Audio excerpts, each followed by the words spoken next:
Hey guys. I just wanted to talk a little bit today about community and what does that mean to you. So I'm going to tell you a little bit of a journey that I've had when it comes to the word community or my beliefs around what community meant. Um, as a youth, I was always pretty much of an activist, and I did have a community, of course, although it was pretty small because there wasn't a lot of junior high and high school, there wasn't a lot of kids that were interested in going out and championing the environment or whatever the cause was that I was particularly working on in that time period. And so I didn't really have a big sense of community around those things. And I also tended to, I'm sure you can imagine, all through my youth, have stood out a little bit from the crowd. I'm always very outspoken. Wasn't raised with some of the same kind of spiritual beliefs that kind of what I found everyone around me was. So we weren't raised religious, and so I had some differing views on some of those things as well.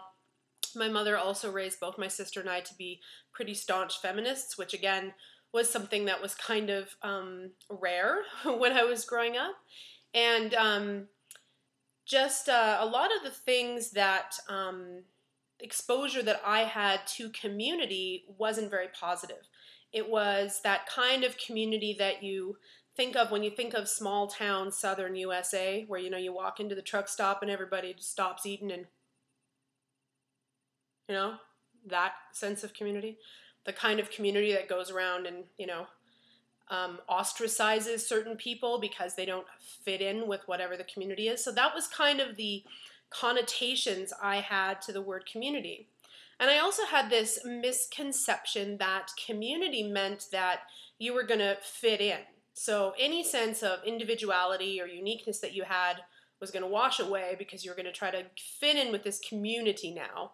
And that if you didn't, then you weren't part of the community. It was like this club, I thought somehow. The word community was like this, cool kid club, or this kind of narrow-minded club that, people would fit into.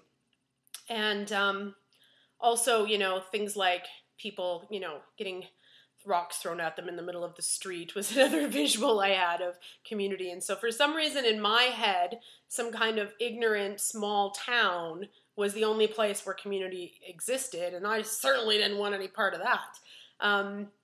But I have since, of course, become an adult and, even gained hopefully a little wisdom over the years from even my early adulthood, and I've definitely changed my tune on community. And so I've realized that there are communities everywhere, and that there are communities that everybody can feel a part of. So it's not about really kind of changing who you are to fit into some club, or some community that you think is the one to get into. There's communities of all kinds of people, whether they be for real communities in real and in person, or even virtual communities as well. And so I've been thinking a lot about this lately, especially, and about how much my viewpoint on community has changed since I became, well, we'll say maybe over 25-ish. And I won't say how far over than that I am, but a ways. My community thoughts have changed, and it's something that I really, really value now. So I value knowing people's names. I value being able to say hello to people. I value buying local and supporting local, which is a big part of community. And one of the biggest changes that we've made recently in our lifestyle was to move to an area that is like almost freakishly community based. Like, I've never ever heard of there are a couple areas in the city I live in that are really, really community orientated. And the one that I live in now is that way, where people actually show up to all of the community association meetings, and there's lots of volunteerism and things like that. The area that they live in, the community, is really important. And that became increasingly important more and more to my boyfriend and I. And so I already taught a lot of yoga classes in this neighborhood. It's called Inglewood, and some of you don't even know where that is if you're not from Calgary. But we decided that we needed to get down here for a convenience factor for both of our works, but also just because we really wanted to live in a neighborhood and in a community. We've lived downtown for a long time, and that can really it's good to be a part of, and it's good to see what goes on.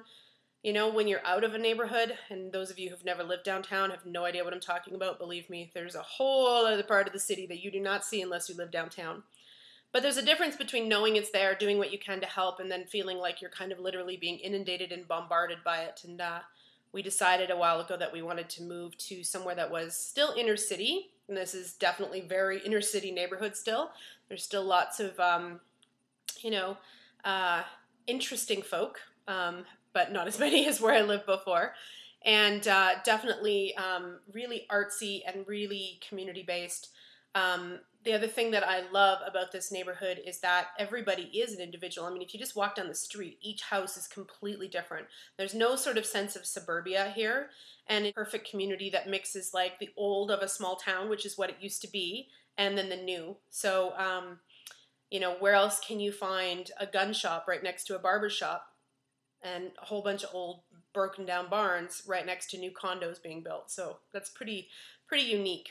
So I've come up with an analogy that I thought was kind of interesting about community. And so I used to think that community, of course, meant that you all had to be kind of mindless and, you know, you all had the same, and there was no individuality, and everybody became kind of clones of each other. And that's not how I view it anymore. So the way I view community now, I'll show you, starts with my hand. And so each finger on this hand is totally different. I mean, the pinky looks nothing like the thumb. They all have different strengths, different weaknesses. They're all different sizes. They're all different shapes. But yet they're all on the same hand. And so this is the way that I've started to look as community, is that all of these individual fingers, or people, as the case may be, have different strengths, different weaknesses, and different dispositions. And but it takes all of them to make a healthy community and to make a hand. So there you go. There's some of my thoughts on community. I'd be interested in your feedback. Let me know about your community. Do you know your neighbors' names? Do you know more than their names? If someone were to pull up and break into your house, would anyone even notice? I know some friends of mine were telling me they have neighborhoods like that where they don't even really know their neighbors' cars. So they have no idea, you know, if people are kind of supposed to be in the neighborhood or not. You know, do you walk down the street and have people say hello? Is that important to you? Let me know. Give me some feedback. I'll talk to you soon. Namaste.